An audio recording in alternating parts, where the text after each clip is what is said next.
আমাদেরকে আলোচনার বিষয়বস্তু আগে জানানো হয়নি। বর্তমান রাজনৈতিক প্রেক্ষাপটে আমরা যা আন্দাজ করতে পেরেছিলাম তার উপরে ভিত্তি করে আমরা একটা লিখিত বক্তব্য নিয়ে এসেছি এবং সেই লিখিত বক্তব্যটি আমরা মাননীয় প্রধান উপদেষ্টার সমীপে পেশ করেছি এবং সেই ভিত্তিতে আমরা আলোচনা করেছি। তার একটি সারাংশ আমি আপনাদের সামনে তুলে ধরতে চাই।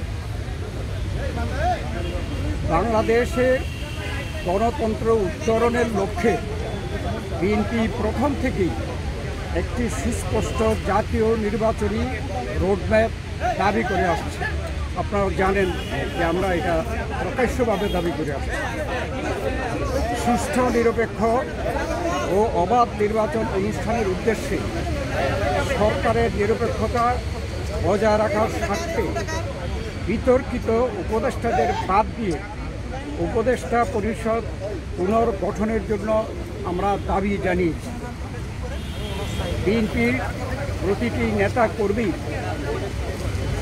ব্যক্তিগতভাবে, রাজনৈতিকভাবে, পারিবারিকভাবে সবচেয়ে বেশি ক্ষতিগ্রস্ত হয়েছে আওয়ামী লীগের আমলে এবং সেই জন্য আওয়ামী লীগের বিচার সবচাইতে বেশি দাবি করে বিএনপি।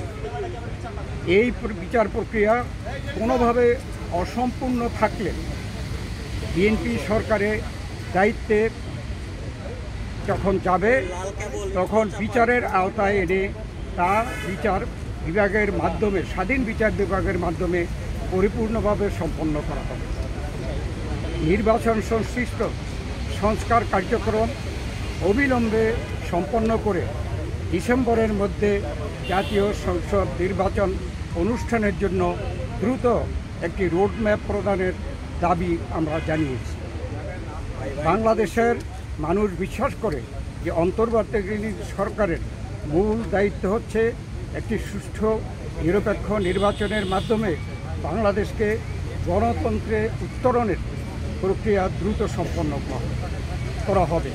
যে কোনো উছিলায় নির্বাচন যত বিলম্ব করা হবে, আমরা মনে করি জাতির কাছে আবার স্বৈরাচার পুনরায় ফিরে আসার ক্ষেত্র প্রস্তুত হবে। এর দায় দায়িত্ব বর্তমান সরকার ও তাদের সাথে সংশ্লিষ্টদের উপরে বর্তাবে। বিএনপি